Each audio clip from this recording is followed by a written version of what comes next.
도승과 말세 우물. 이 우물이 넘치는 날에는 나라에 큰 변이 있을 것입니다. 1952년 4월 임진왜란 첫 번째 우물이 넘친 날. 1950년 6월 25일 두 번째 우물이 넘친 날. 과연 세 번째는? 세조가 왕위에 오른 지 몇 해가 지난 어느 해 여름. 오랜 가뭄으로 산하대지는 타는 듯 메말랐다. 더위가 어찌나 기승을 부렸던지 한낮이면 사람은 물론 짐승들도 밖에 나오질 못했다. 그러던 어느 날 한 스님이 지금의 충청북도 사곡리 마을을 지나며 우물을 찾았다. 더위에 먼 길을 오느라 갈증이 심한 모양이었다. 그러나 아무리 찾아도 스님의 눈엔 우물이 보이질 않았다. 하는 수 없이 스님은 어느 집 살인문을 밀고 들어갔다. 주인 계십니까? 지나가는 객승이 목이 말라 물 한 그릇 얻어 마실까 합니다. 대청마루에 잠깐 앉아 계세요. 곧 물을 길어 올리겠습니다. 주인 안악은 길어다 놓은 물이 없다며 물동이를 이고 밖으로 나갔다. 스님은 안악의 마음 씀씀이가 고맙다고 생각하며 대청마루에 앉아서 땀을 식히고 있었다. 그러나 물 길러 간 안악은 한참이 지났는데도 돌아오지 않았다. 이상하게 생각한 스님은 목마른 것도 바쁜 길도 잊은 채 호기심이 생겨 안악이 돌아오길 기다렸다. 저녁 무렵 안악은 얼마나 걸음을 재촉했는지 숨을 몰아쉬며 한 손으로 구슬땀을 닦으면서 물동이를 이고 왔다. 스님, 오래 기다리게 해서 죄송합니다. 안악은 공손히 물을 떠올렸다. 우선 시원한 물을 받아 마신 스님은 궁금증을 풀양으로 안악에게 물었다. 이곳엔 샘이 뭔가 보군요. 이 마을엔 샘이 없습니다. 여기서 십리쯤 가서 길어온 물입니다. 안악의 수고를 취한 스님은 무슨 생각에 선지 짚고 온 지팡이로 마당을 3번 두들겨 보았다. 과연 이 마을은 물이 귀하겠구려. 마을 땅이 층층이 안반으로 덮였으니 그러나 걱정 마시구려.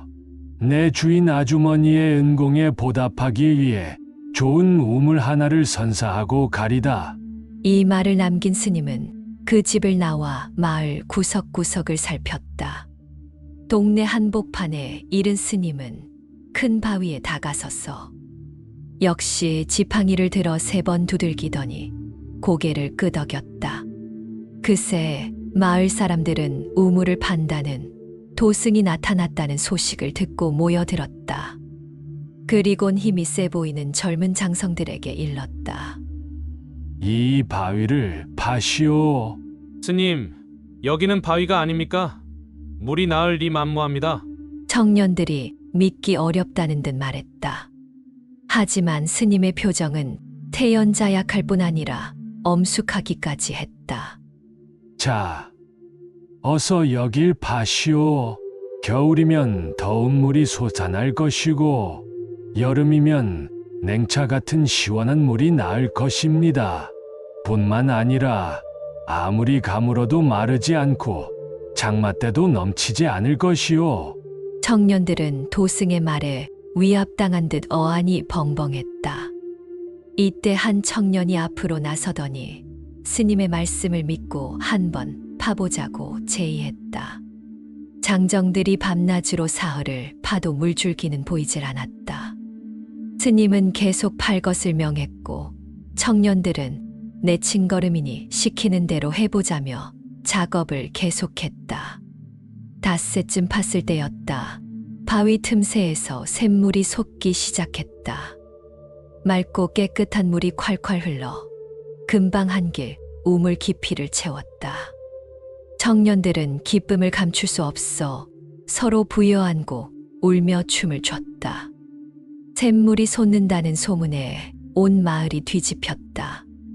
어른 아이 할 것 없이 우물을 구경하러 모여들었고 물을 마시며 기뻐했다.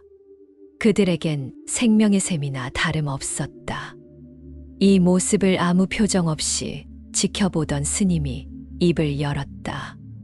자, 조용히 하고 소승의 말을 들으세요. 앞으로 이 우물은 넘치거나 줄어드는 일이 없을 것입니다. 그러나 만일 이 우물이 넘치는 날에는 나라에 큰 변이 있을 것입니다.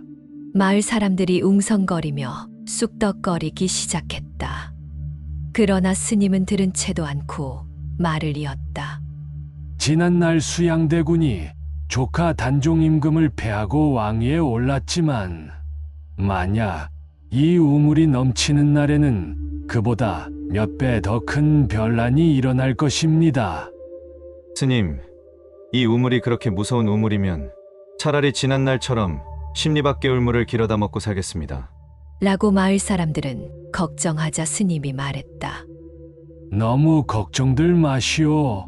이 우물이 3번 넘치면 이 세상은 말세가 돼요. 하지만 그런 날이 쉽사리 오지는 않을 것이니 너무 걱정들 마시오. 이 말을 남긴 스님은 뒤도 돌아보지 않은 채 사공리를 떠났다. 그때부터 마을 사람들은 모이기만 하면 바위 우물에 대한 이야기를 주고받았다. 우리 마을에 우물이 생겨서 좋기는 하지만 그것이 말세가 오는 것을 알려주는 우물이라니. 하지만 그 도승이 말세가 쉽사리 오지는 않을 것이라고 말하지 않았나. 과연 기이한 일일세 그려. 우물이 3번만 넘치면 말세가 온다는 소문은 차츰 멀리 퍼져나갔다. 과연 우물이 넘칠 것인가? 사람들의 입에서 화제가 되는 동안 세월은 어느덧 몇 년이 지났다. 그러던 어느 날 새벽, 물 길러 나간 안악 하나가 우물가에서 기절을 했다. 우물이 철철 넘치고 있었던 것이었다. 이 말은 삽시간에 이웃 마을까지 퍼졌다. 사람들은 무슨 변이 일어날지 몰라 안절부절했다. 그로부터 며칠 후 1592년 4월 왜구가 쳐들어왔다는 소식이 전해졌고 이 난이 곧 임진왜란이었다. 또 한 번 이 우물이 넘친 것은 1950년 6월 25일. 그날도 이 우물은 새벽부터 철철 넘치고 있었다 한다. 6.25 동란이 시작되는 것을 알린 이 우물은 아무 일 없었다는 듯. 넘치지도 모자라지도 않은 깊이만큼의 물을 품고 조용히 숨을 쉬고 있다. 과연 다시 넘칠 날이 올 것인가? 그날이 오면 정말 세상의 끝이 올 것인가? 충북 괴산군 증평읍 사공리. 약 50가구가 오순도순 살아가는 이 작은 마을에서 말세 우물은 오늘도 사람들의 갈증을 적신다. 가뭄에도 줄지 않고 장마에도 요동치지 않으며 자기 목만큼만 내어주는 물이다. 마을 사람들은 이 우물을 단순한 셈이 아닌 살아있는 가르침처럼 대한다. 부처님을 모시듯 함부로 하지 않고 필요한 만큼만 길어 올리며 살아간다. 어쩌면 이 우물이 넘친다는 것은 물이 많아졌다는 뜻이 아니라 사람의 욕심이 선을 넘었다는 신호인지도 모른다. 역사는 우물이 넘칠 때마다 피로 흔들렸고 우물은 말없이 그 변화를 먼저 알렸다. 그러나 정작 중요한 것은 우물이 언제 넘치느냐가 아니라 우리 마음이 이미 넘치고 있지는 않은가 하는 물음이다. 한 스님의 신통력은 전설로 남았지만 그가 남긴 자비의 뜻은 지금도 살아있다. 세상을 두렵게 예언한 것이 아니라 삶의 정도를 잃지 말라고, 넘치지 말고 모자라지도 말라고 이 우물 하나로 가르친 것이다.